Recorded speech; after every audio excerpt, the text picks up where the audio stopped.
नमस्कार दोस्तों, जय माता दी। स्वागत है आपका खुशियों के त्यौहार में। यहाँ हम त्यौहार की तैयारी से पूजा की थाली तक का सफ़र पूरा करेंगे।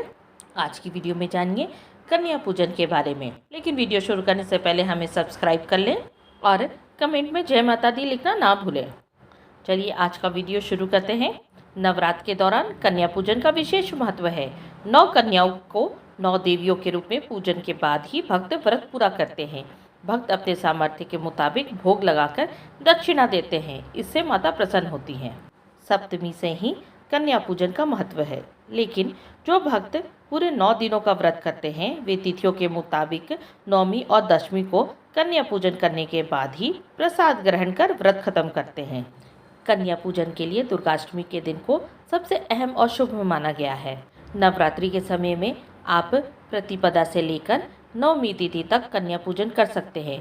नवरात्रि के प्रथम दिन से लेकर महानवमी तक कन्या पूजन करने का विधान है। हालांकि अधिकतर जगहों पर लोग कन्या पूजन दुर्गाष्टमी और महानवमी को करते हैं। इस आधार पर इस शारदीय नवरात्र में कन्या पूजन 22 अक्टूबर को दुर्गा अष्टमी और 23 अक्टूबर को महानवमी के दिन होगा। आइए जानें 2023 में कन्या पूजन का शुभ मुहूर्त क्या है।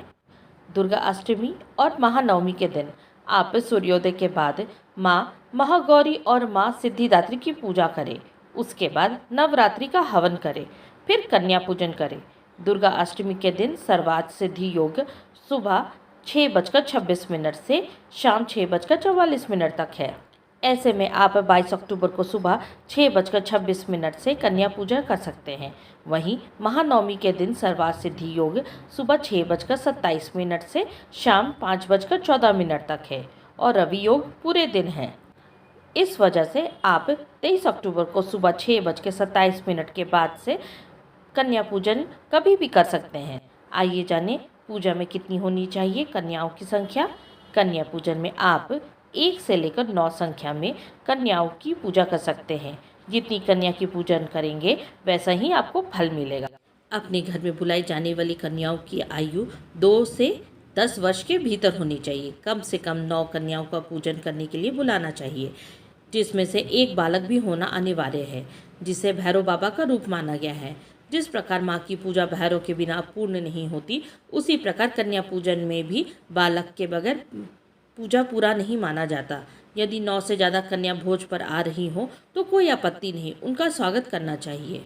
नवरात्र के दौरान सभी दिन एक कन्या का पूजन होता है, जबकि अष्टमी और नवमी पर 9 कन्याओं का पूजन किया जाता है। 2 वर्ष की कन्या का पूजन करने से घर में दुख और दारिद्रता दूर हो जाती है। 3 वर्ष की कन्या त्रिमूर्ति के रूप में मानी गई है।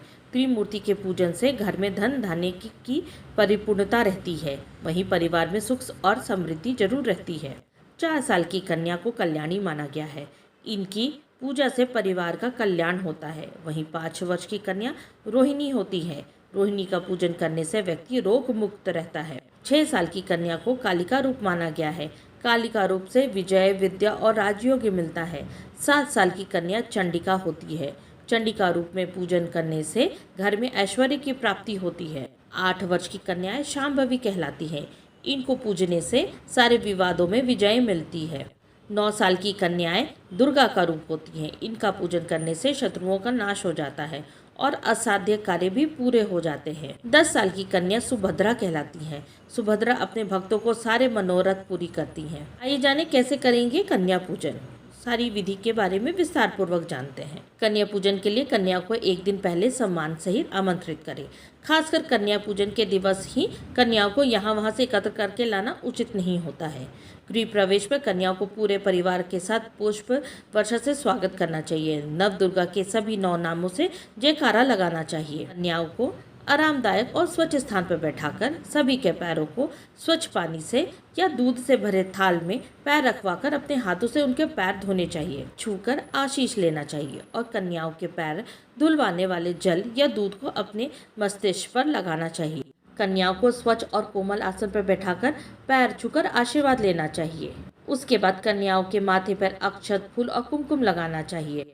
उनके पैरों में महावर यानी आलता लगाएं। माता के नन्हे स्वरूपों को लाल चुनरी ओढ़ाएं। इसके बाद माँ भगवती का ध्यान करने के बाद इन देवी स्वरूप कन्याओं को इच्छा अनुसार भोजन कराएं। कन्या को अपने हाथों से थाल सजाकर भोजन कराएं और अपने सामर्थ्य के अनुसार दक्षिणा, उपहार और दोबारा से पैर छूकर आशीष लें। आइए जानते हैं कन्या पूजन के पीछे की कहानी के बारे में। ऐसी मान्यता है कि एक बार माता वैष्णो देवी ने अपने परम भक्त पंडित श्रीधर की भक्ति से प्रसन्न होकर उसकी न सिर्फ लाज बचाई और पूरी सृष्टि को अपने अस्तित्व का प्रमाण भी दिया था। जम्मू कश्मीर के कटरा कस्बे से 2 किलोमीटर की दूरी पर स्थित हंसाली गांव में माता के भक्त श्रीधर रहते थे। वे निसंतान थे एवं दुखी थे। एक दिन उन्होंने नवरात्र पूजन के लिए कुंवारी कन्याओं को अब घर बुलवाया। माता वैष्णो कन्या का रूप में उन्हीं के बीच में आकर बैठ गई। पूजन के बाद सभी कन्याएं लौट गई, लेकिन माता नहीं गई। बाल रूप में आई देवी पंडित श्रीधर से बोली, सबको भंडारे का निमंत्रण दे आओ।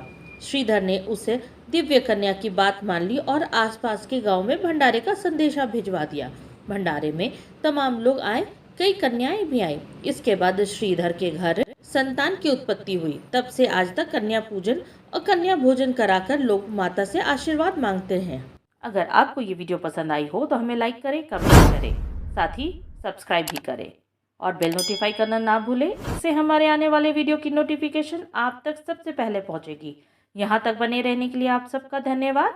जय माता दी।